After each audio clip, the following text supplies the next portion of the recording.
grandsons do this. When I was sitting there, I suddenly would grab hold of it, I would sneak round the back and press the button. This is Peter. He is 67 years of age, and just by looking at him, you wouldn't think he went through what he did. In 2018, Peter had a heart attack, and he died 4 times, but he still lives on to tell the tale. He was your normal middle-aged man, with hobbies such as hockey, cycling and dinghy sailing. In 2018, Peter took on the challenge of completing a bike ride called the Dunwich Dynamo.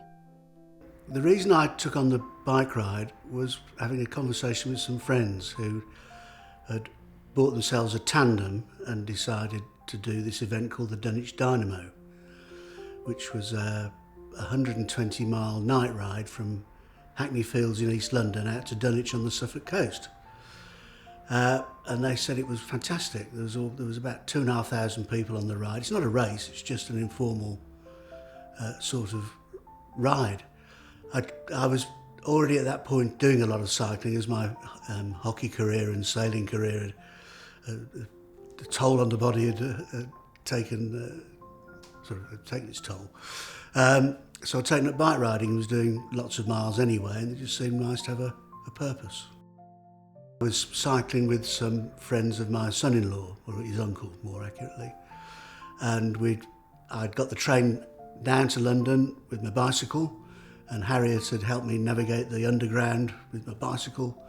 We met up with Uncle Tim, as I know him, and his gang, and we set off at 8:30, and we weaved our way out of the East End of London.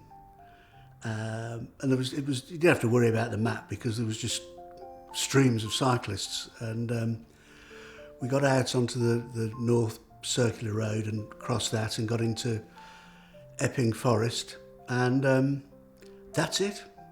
About 10 or 12 miles in, I have no more memory. This is Marjorie. She's Peter's wife. They've been married for 38 years, and she never thought she would have to experience something like this.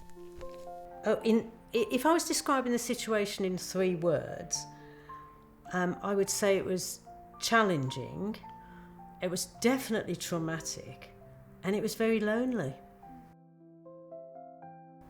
When I first got the call from the emergency services, it was a lovely policewoman, and she went through it all, and my first thoughts were, he's probably dead already, and they're just trying to get me down there and then giving me the news when I'm there. But I took on board what she said to get down there, and I thought, I mustn't panic. I am quite a calm person. And I just went and made myself a cup of tea so that I could have a bit of breathing, thinking space. And having done that, I went upstairs, packed a small bag and set off. Peter was very lucky that his heart attack happened when it did, as it was his first bike ride where he wasn't riding on his own. He was surrounded by medics that just happened to be there at the right time.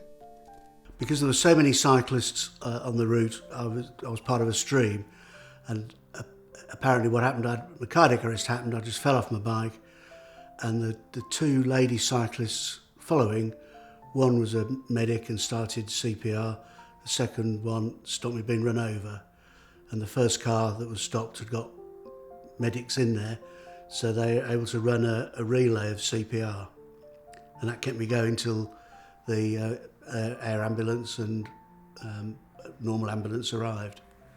Peter got taken to St Bartholomew's Hospital, where he received incredible care whilst his wife Marjorie was making her way to London. He was put on a number of machines in the intensive care unit, and to this day, Peter still struggles to look at photos of how he was in hospital. The number of machines that kept me going was quite a lot. I think the girls counted 18 tubes, pipes, call them what you will, in and out of my body. But the main one was a machine called an ECMO machine, which basically did the job of heart and lungs. The reason I was on that is the byproduct of the CPR when I was at the roadside. by the time they got me to hospital, my lungs were full of blood and my ribs were cracked, so I couldn't breathe normally. When I got into hospital, the heart guys had put a stent in and got rid of the blockage that had caused the cardiac arrest. So that side is functioning, but of course with lungfuls of blood I couldn't breathe. So they bypassed that and plumbed me into this, and I'd have to look at what it's called. And it's called an extracorporeal membrane oxygenation. And basically it just did what the lungs did. My kidneys had stopped, so I was on dialysis as well, plus whatever other things I needed to live. So I was fed through a pipe through my nose, and the other bits that probably viewers won't want to know about is exit routes. I've got no recollection of any of that. I've seen one picture of me, and I didn't really like the look of that, so I've not gone back to see what I was like in hospital. For the 10 weeks that Peter was in hospital, I basically moved to London. I have 2 daughters who live there, so I was sort of shuttling a bit between them, but it was very convenient. The doctors were extremely good, and they said, don't spend all day in the hospital. Don't come here and just camp out. You can come and see Peter whenever you like. You'll be allowed into critical care. But we don't encourage people to just sit in the waiting room because it doesn't help anybody. There's nothing you can do there. You can come and satisfy yourself that he's being looked after and see how he's progressing. But really, you need to get out to keep yourself fit and healthy. Try and have a normal life if you can, because if he does recover, you will then be needed to look after him, to nurse him, and you'll need all your strength. And obviously their experience, they deal with this all the time. And it was great advice, so we took on board all that advice, and the girls and I went swimming and sightseeing. They obviously returned to work, so I would go off and do things, but we would go to the theatre and we would have a laugh and enjoy ourselves, because that was what we were told to do under medical instruction. I would describe us as a fairly normal family. We weren't retired then, but we had 1 grandchild, we had children that we saw regularly, we got lots of friends, we both played sport, we both rode bicycles, I was involved in the church, we belonged to a lot of things, did a lot of things. That all went on hold for 10 weeks. I mean, obviously Peter was completely out of it. I was living in London more or less. So I sort of lost contact with all the things I used to do. I didn't play any golf, I didn't see my friends unless they came to London. Although I had the family with me, it was quite a hard time. He can do everything really. He can look after grandchildren. He can, nothing much has changed. Just the fact that he can't see so well and he doesn't drive anymore. Peter is forever grateful for the care he received, and he wants to thank everyone who helped him, as he feels extremely lucky. Well, when somebody saved your life, you really want to say thank you. And the 2 ladies who spearheaded my survival, I just felt right that I should contact them, and because I can never thank them enough. Nothing I could do other than just say thank you. Once I'd been stabilised and taken to hospital, the guys I was riding with carried on and cycled out. They got to Dunwich, and 9 o'clock, 10 o'clock the next morning. And one of the chaps recognised a lady who he'd known for many, many years ago, and asked her, what are you doing there? And she said she was waiting for her daughter to turn up as she was doing the ride. And my friend said, well, why isn't she here if she's a proper cyclist? And she said, well, she's been held up giving assistance to somebody who'd had a heart attack, cardiac arrest on the way, which was me. So I was able to track back through Uncle Tim, to his friends, to this lady, and I did manage to speak to both of them to say thank you when I came out of hospital. So I suppose from their point of view, if you've done something like that, you probably want to know if somebody's made it. You probably don't want to know if they haven't, but you probably do want to know if they have. So in terms of the care I received, well, clearly when I was unconscious, it worked, all the things they were doing, all the various machines, and when I came round, I couldn't fault it. It was absolutely brilliant in every way, shape or form, from the people who kept my room clean and tidy, to the chap who came and took the food order when I was back eating again, to the nursing care, to the consultants. The whole plethora of services was just brilliant. The biggest change in my life is not being able to see out of my right eye and some of my left eye, so that precludes driving.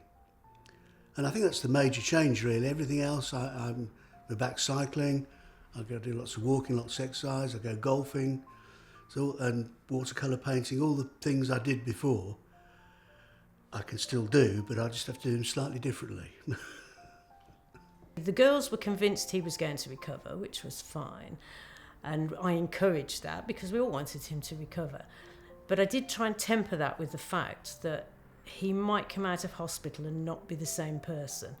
He might even be mentally impaired, have disabilities, because they had said to us this could happen because of the seriousness and how long he'd been unconscious for. So I was trying to let them know that they would get their dad back, but he might not be their dad as they knew him. But fortunately, it all worked out pretty well. And, he is pretty much the same person. Marjorie, similar to Peter, can't stop praising the emergency services. All she wanted to do as well was thank them for everything they did. They were concerned for her welfare as well as Peter's, and she really appreciated that. I did make an effort afterwards to contact the first policewoman I'd spoken to. I actually had to leave a message, but I asked them to say thank you to her for the way she dealt with it and informed me and how she spoke to me, because it was just so lovely, really. When you look back, it was a terrible thing, to wake up in the middle of the night and take a call that's telling you some really bad news, and they were just so good. There was also another policeman who let me know where Peter's bicycle was, where all his clothes were that they'd obviously had to cut off, and take all his personal possessions really that he had with him. And he said they would be perfectly safe. They were in store and they would look after them. And he told me how and when I could collect them, and he said there's no time limit. We will keep them till you're ready to come and get them. And when we did go and get them, they were very good to us and very nice, and did it in a very professional manner. And I did contact that officer afterwards to let him know the outcome. I let all the people know that had spoken to me that Peter had survived and how grateful I was for everything they'd done. The doctors were definitely they know what they're doing. It's critical care. They were the best hospital in the country, really. Absolutely superb. And you have to let them get on with it.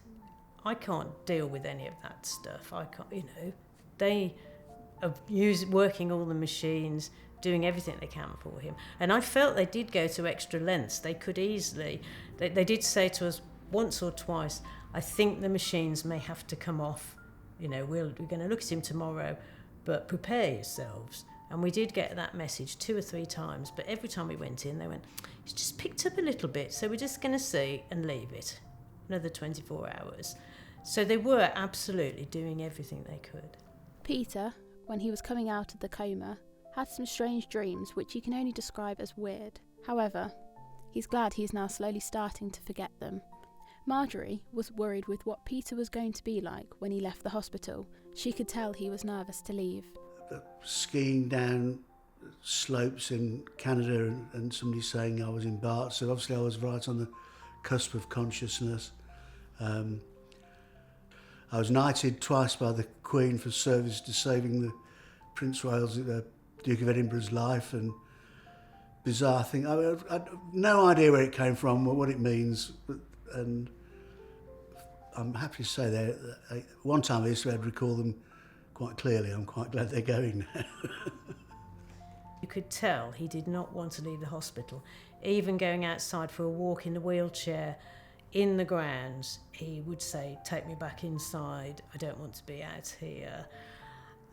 So I was a little worried about perhaps the mental state and how he would cope at home. But really, I am such a tough nurse, and I was like, "We are going to get you better." So that was it. He was coming home and going to do things, and I was not going to look after him, like do everything for him. He did sleep downstairs for a week or so, but upright in a chair because he wasn't comfortable lying down.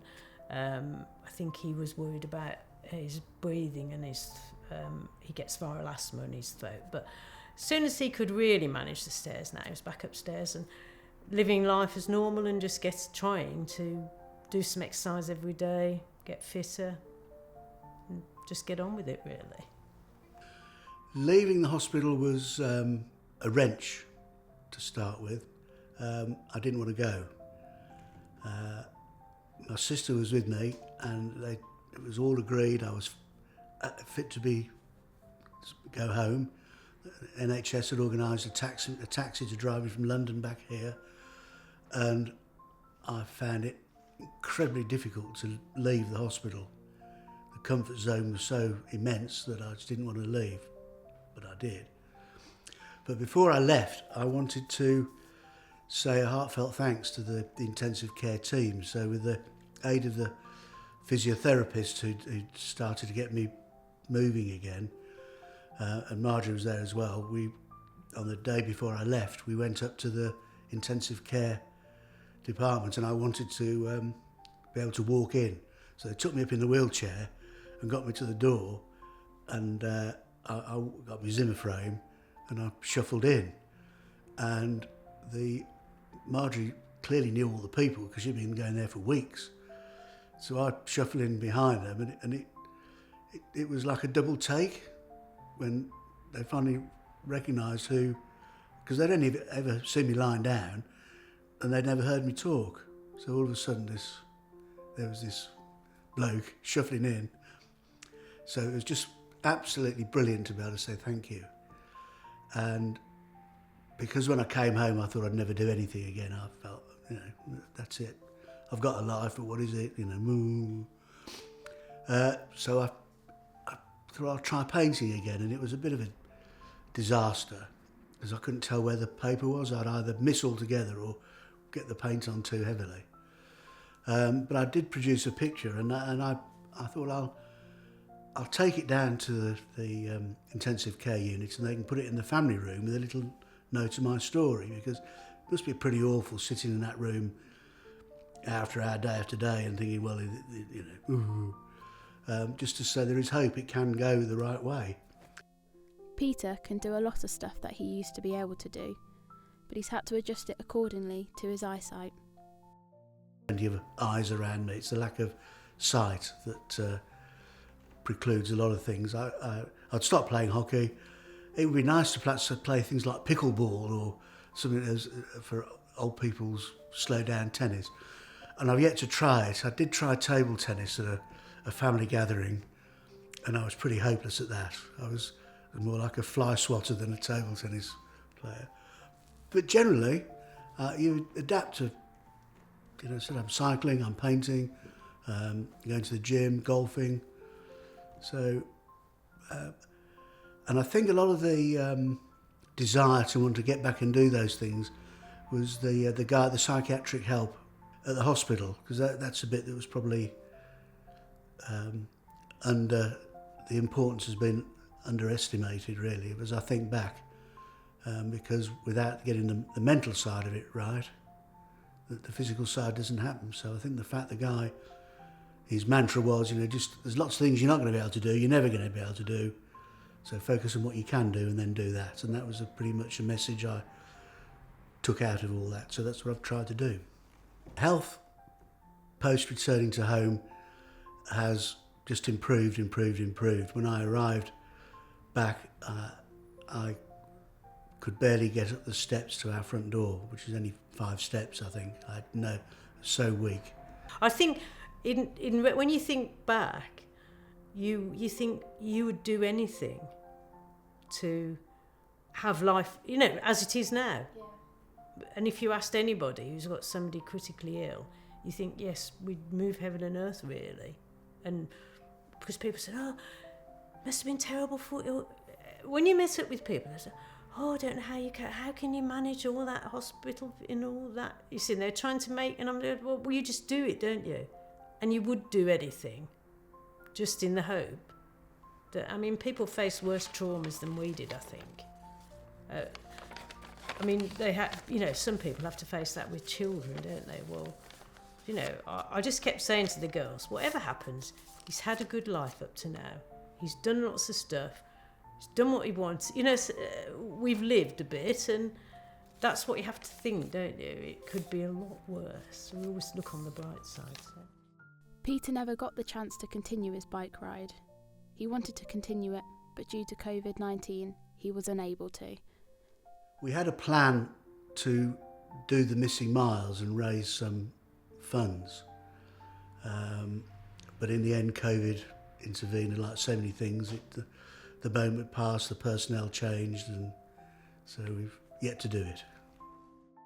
Peter lives on to tell the tale of his story and wanted to share with others who may have been or who are in a similar situation to what he was in. He wants to show that there is hope and that you must keep on fighting.